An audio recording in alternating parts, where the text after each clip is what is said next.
నమస్తే, నేను ముఖేష్. ఈరోజు మనతో పాటు ఉన్నారు హనుమత్ ఉపాసకులు శ్రీ కూచి రాజేశ్వర్ శర్మ గారు. గురువు గారు నమస్కారం. నమస్కారం అండి.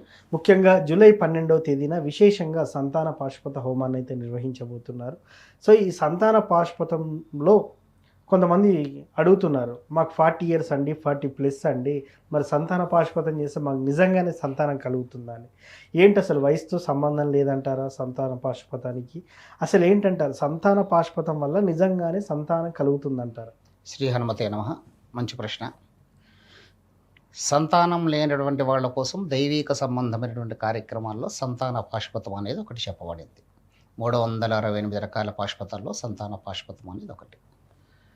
ఎన్నో ఆసుపత్రులు తిరిగి ట్రీట్మెంట్లు తీసుకున్నా కూడా సంతానం కలగడం లేదు అని అంటే దానికి గ్రహస్థితి కారణమని మనం చాలా వీడియోల్లో మాట్లాడుకున్నాం.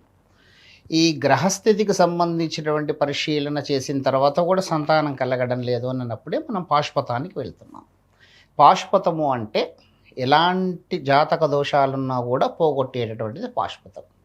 అయితే కొంతమందికి ఆలస్య వివాహం, ఇప్పుడు ఇందాక మీరు ప్రశ్నించినట్టుగా 47 సంవత్సరాల వయసు, 45 సంవత్సరాల వయసు అని మాట్లాడుతున్నారు. మీకు తెలిసింది ఆ విషయం కూడా తెలుసు, వాళ్ళు మాట్లాడారు.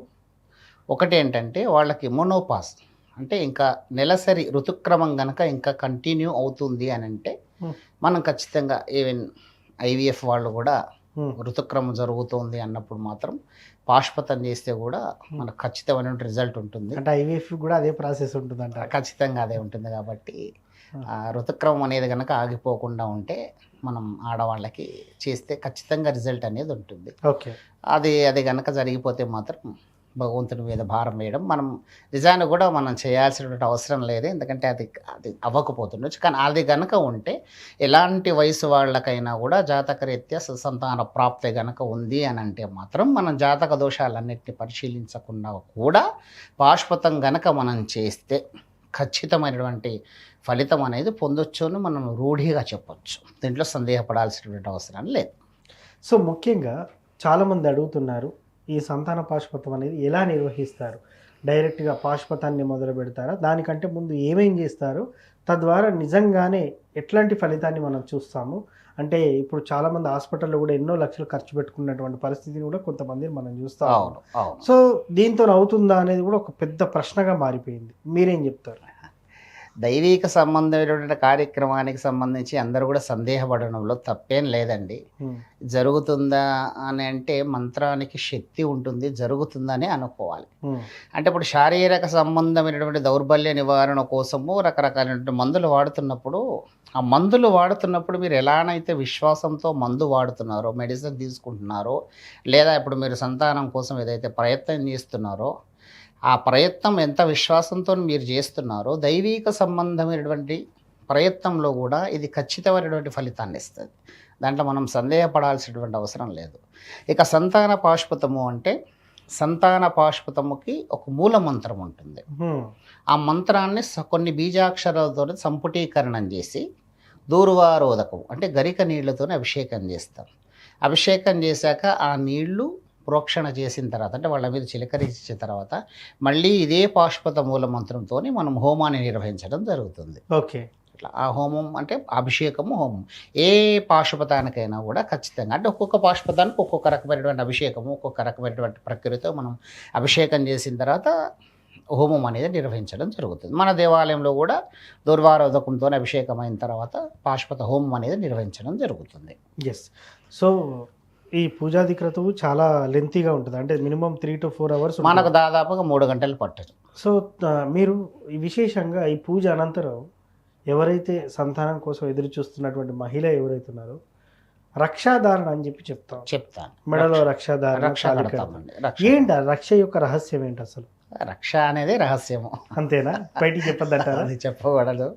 దైవిక సంబంధం దాంట్లో అభిషేకం అంటే ముందు మనం ఆ రక్షను అక్కడ పెట్టేసి అభిషేకం చేసి సూత్రాలకి వాళ్ళ యొక్క సూత్రాన్ని కడతాం, లేదా వాళ్ళు సపరేట్గా తాడు కావాలంటే ఆ తాడుకు వేసి కడతాము. అది వాళ్ళ హృదయ స్థానాన్ని ఎప్పుడు కూడా తగులుతూ ఉండాలి. దానివల్ల వాళ్ళ శరీరంలో ఉండేటటువంటి సంతాన లోపానికి సంబంధించిన దోషం ఏదైనా ఉంటే ఆ మూలిక పోగొడుతుంది. ఓకే, దానివల్ల వాళ్ళ శరీరము సంతానానికి సానుకూలంగా మారేటటువంటి అవకాశం ఉంటుంది. కాబట్టి ఆ రక్షణ వాళ్ళకి ధరింపజేస్తాం. ఎస్.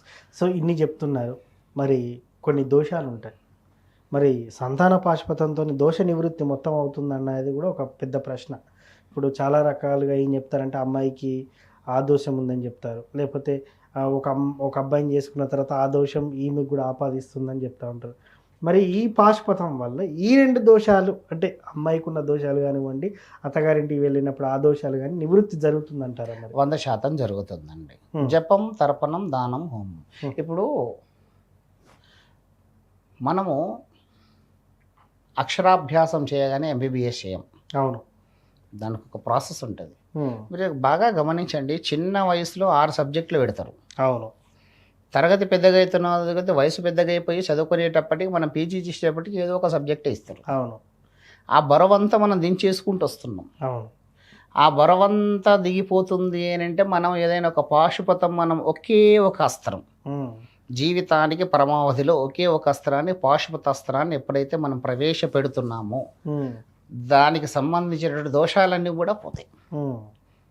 ఒకవేళ అవకాశం ఉంటే, ఇంకా వాళ్ళకు విశ్వాసం ఉంటే, ఒకసారి జాతక పరిశీలన కూడా చేసి స్త్రీ జాతకానికి సంబంధించి సంతాన యోగము, నిస్సంతాన యోగము, గర్భస్రావము, దత్తపుత్ర యోగము, హ్మ్.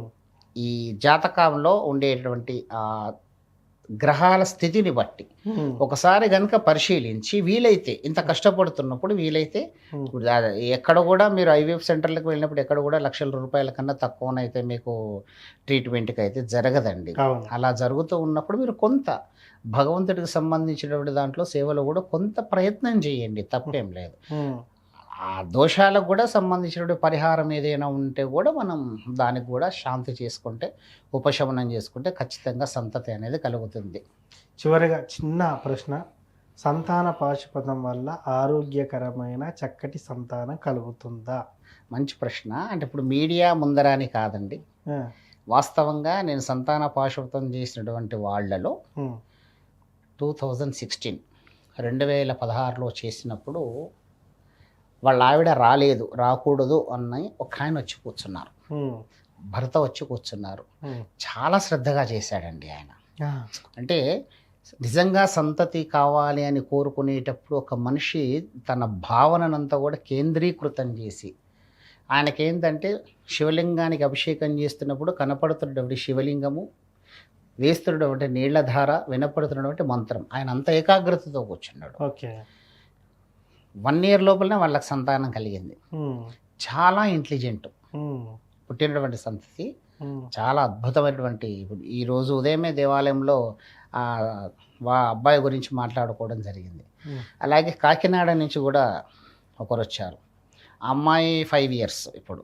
అమ్మాయికి వాళ్ళకు కూడా సంతాన పాశుపతం నిర్వహించారు. కాకినాడలోనో, అన్నవరంలోనో ఉంటారు. అన్నవరంలో ఉంటారు. ఓకే. వాళ్ళ అత్తగారు కాకినాడ అనుకుంటాను. వాళ్ళకు కూడా నిర్వహించినప్పుడు రీసెంట్‌గా ఒక 15, 20 డేస్ బ్యాక్ వాళ్ళు మా దేవాలయానికి వచ్చారు. వాళ్ళ అమ్మాయి కూడా 5 సంవత్సరాల వయసు, అద్భుతమైనటువంటి నాట్యం చేస్తుంది, కరాటే చేస్తుంది. ఆమెకి ఇన్ని మెడల్స్, ఆ మెడల్స్‌కి సంబంధించిన ఫోటోలన్నీ కూడా చూయించారు. హ్మ్. సరే, స్వామివారి దగ్గరకొచ్చి మన దేవాలయంలో సంతాన పాశుపతం చేసినప్పుడు కలిగినటువంటి సంతతిని చూయించినప్పుడు చాలా ఆనందం అనిపించిందండి. యెస్.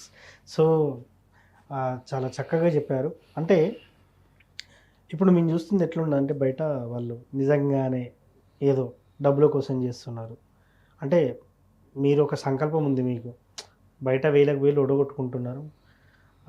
ఒకటి దైవ కార్యక్రమం చేసి చూడండి, దానివల్ల ఫలితం ఉంటుందని మీరు ఎంచక్కా చెప్తున్నారు. బయట ఇంకొంతమంది ఇంకా మనకు తెలిసిందేముంది, ఫర్టిలిటీ సెంటర్లంటే 5,00,000, 10,00,000 దాదాపు 25,00,000 దాకా ఖర్చు పెడుతున్నటువంటి దాఖలాలు కూడా మనం చూస్తాము.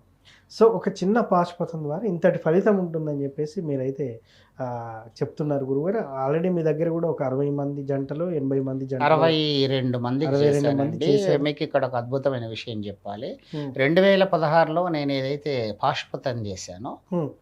వాస్తవంగా చెప్తున్నా, 2016లో నేను పాశుపతం చేసినప్పుడు 14 మంది జంటలకు చేశాను. హ్మ్. దాంట్లో మెదక్ నుంచి ఒక ఆవిడొచ్చింది. Okay. She is a gynaecologist. ఓహో! సూపర్. ఆమె గైనకాలజిస్ట్. ఓకే. అంటే గైనకాలజిస్ట్ ఆమెకే చూడండి సమస్య వచ్చి ఓకే. పాశుపతం చేయించుకుందండి. యెస్. సో, వాస్తవం. ఇప్పుడు పేరు నిజంగా గుర్తులేదు గానీ ఆమె మెదక్లో చాలా ఫేమస్ డాక్టర్, గైనకాలజిస్ట్ ఆమె. యెస్. సో, చాలా చక్కగా సంతాన పాశుపతం గురించి చాలా కూలంకుషంగా వివరించారు. ముఖ్యంగా ఈ సంతాన పాశుపతంలో ఎవరైతే పాల్గొనాలి అనుకుంటున్నారో, ముఖ్యంగా పెళ్ళయిందండి ఒక 3-4 ఇయర్స్ అవుతుంది, ఇంకొంతమంది అయితే 8 ఇయర్స్ అవుతుంది, ఇంకా లేదు అని అనుకునేవారు మాత్రం, కాలేదనుకునే మాత్రం ఈ సంతాన పాశుపతంలో పాల్గొనవచ్చు. జూలై 12వ తేదీన హైదరాబాద్లోని చైతన్యపురంలో నిర్వహించబడుతుంది. మీరు ఇంకా ఫుల్ డీటెయిల్స్ కావాలనుకుంటే ఇప్పుడు ఈ నెంబర్తో రిజిస్టర్ అవ్వండి, మీకు ఫుల్ డీటెయిల్స్ చెప్తారు. థ్యాంక్ యూ గురువుగారు. జై హనుమాన్.